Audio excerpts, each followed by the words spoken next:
Hi everyone. Today we're going to be talking about the appealing aspects of the KKK to Wypipo, because that is in fact a thing.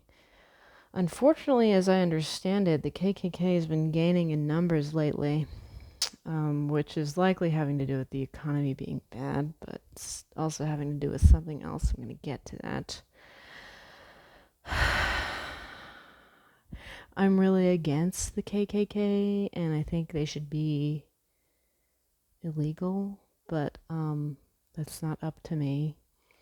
But there are some pretty telling aspects of why the KKK is appealing to white people, and I'm gonna explain those to you. Hopefully that'll clarify the situation a little bit more. So, first of all, American culture.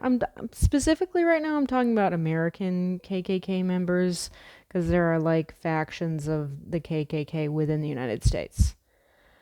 So that being said, there is really our culture as a whole is lacking overall. It's missing a lot of aspects that everyone craves and desires, and this is not unique to the KKK.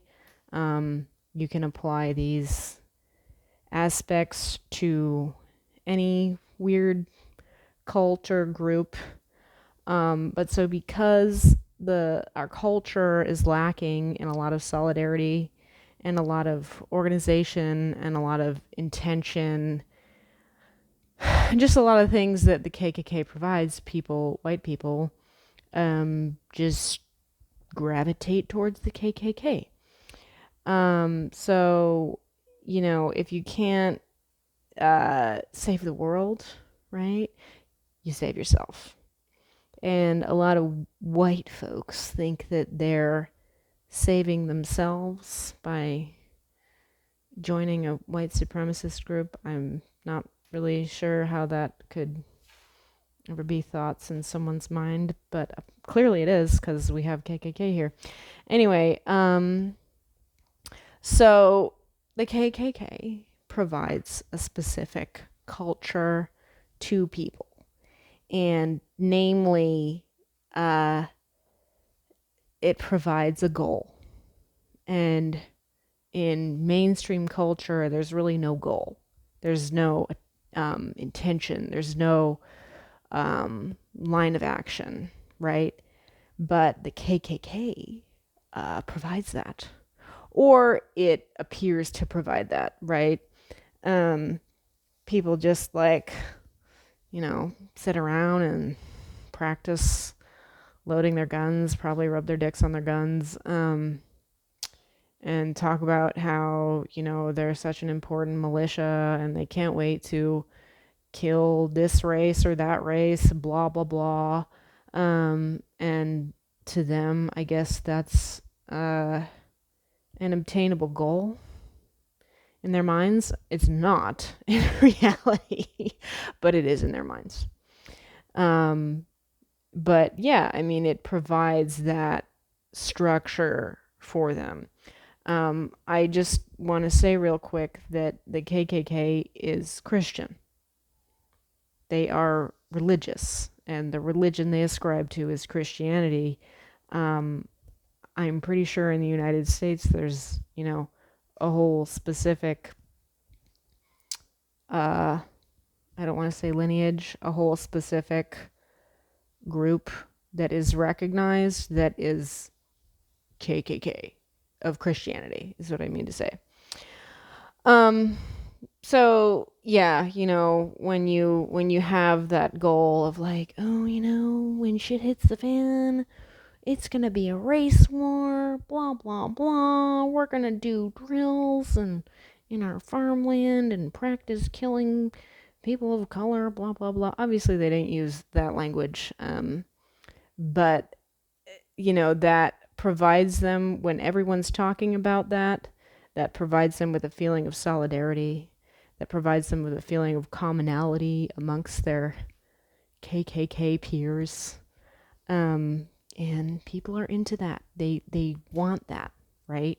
They don't have that in their normal lives, so they get it through joining the KKK or whatever the fuck. Um, Another thing that they have is sacred garb. Okay, their hoods and shit are sacred, sacred within their culture, right? We don't have a sacred garb in mainstream culture. We have expensive garb, and we have one could even put diamonds or some shit on clothing, but that doesn't make it culturally recognized as sacred.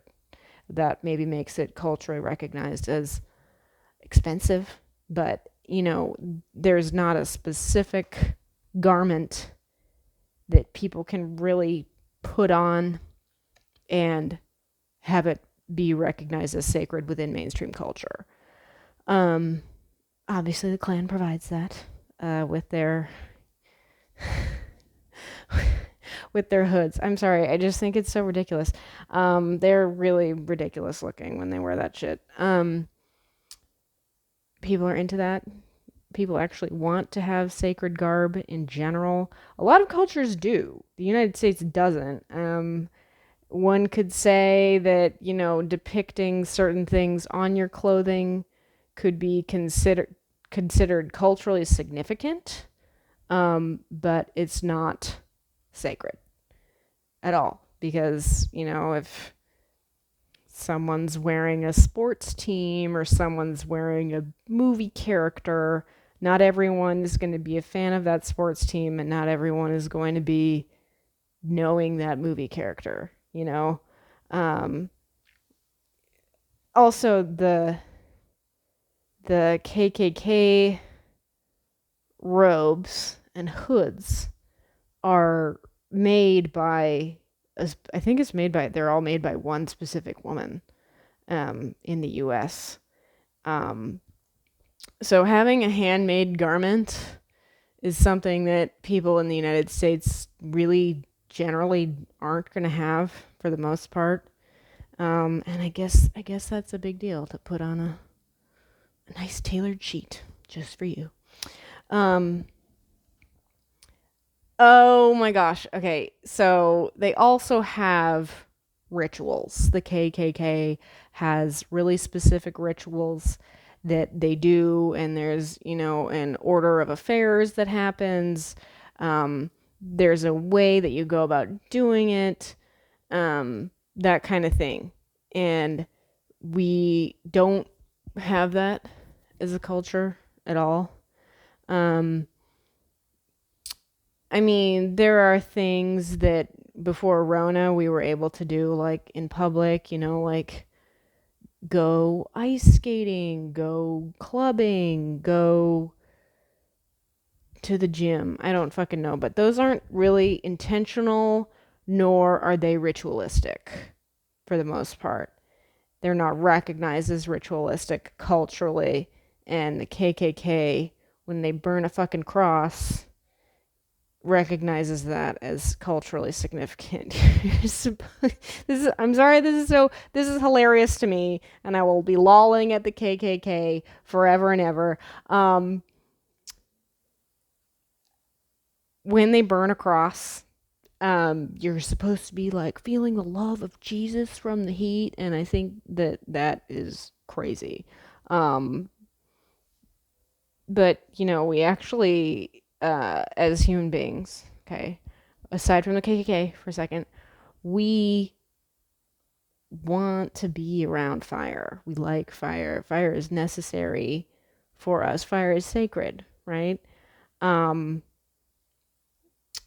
But a lot of people don't think of it that way, and people aren't really around it. And people are also like really scared of it because, I mean, and rightfully so, it's very dangerous. Yeah, so they do that whack, like, cross burning bullshit. Maybe they want to be,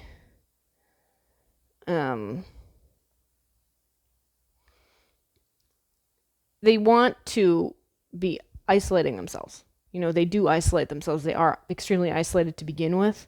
They're really, really rural folks out in the country there. And when they do these rituals, they're closed off from the rest of society. And that's how they want it, because if they didn't have that, then they couldn't have their own culture. That shit's weird. Another thing they have is language. They do have their own language, if you will. They have their own terms. I don't know all their terms by any means. They have their own terms. They try to speak German. They, like I said before, like bonding within expressing racism is the very fabric of their culture. It is, though. They like to reiterate how much they hate this race, how much they hate that race, and they do have a very specific language, and that's actually also necessary to have a coherent, cohesive culture. So let me tell you all this. This is like some secret clan bullshit that they think is really cool or whatever. But so if you're in a new place and you think someone might be a clansman and you want to ask him, but you don't want to ask him directly, you say Ayak, which is an acronym for "Are you a Klansman?" And then if he is a Klansman, he's supposed to say, what is it? Akeem, a Klansman I am. No, Akaya, or some shit. A Klansman I am is what he's supposed to respond. That type of shit is totally fucking like made up and rural. And it's exactly what they want to have, is they want to have their own little like special, only KKK members know this bullshit language. There is this town in Northern California. I'm forgetting, I don't know the name of it off the top of my head, but it was a super, I think it's still there. I mean, I just don't know what it's called. Really small town, really rural town, not a lot of folks, even really passing through. So what they did was like, just for fun, this wasn't anything clan related as far as I'm aware. They like made up their own language. Like they were like, oh, we're going to call a telephone a Walter, because like the only guy in town at the time who had a telephone was named Walter. So it was like, oh, can I use your Walter or whatever the fuck in a public place. It was just like a silly thing that they did because they were bored. And I think that KKK members are also doing these really stupid things because they're fucking bored. I want to tie all of this back to the fact that there is an inbreeding problem in the United States, especially in the South. Happens everywhere, but inbreeding is a real phenomenon, and first cousin marriage is legal in most states in the US. And if it's not legal in the state that you're in and you want to marry your cousin, all you have to do is drive to another state and marry your cousin there. And then you can go back to your home state and your marriage will be legally recognized because you were legally married in another state. Okay? So, and inbreeding also, is responsible for a lot of mental congenital birth defects. And when you have an organization like the KKK that is a family affair, there's going to be inbreeding. And they're actually honestly pro inbreeding. I don't even know this. I'm just guessing. But I'm pretty good at guessing, trust me.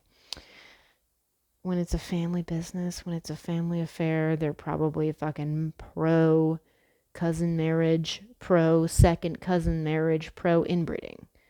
So therefore they're pro stupidity, obviously. I think that's all I want to say about the KKK, but I might elaborate on this further. This is just some basic knowledge that I have accumulated over the years.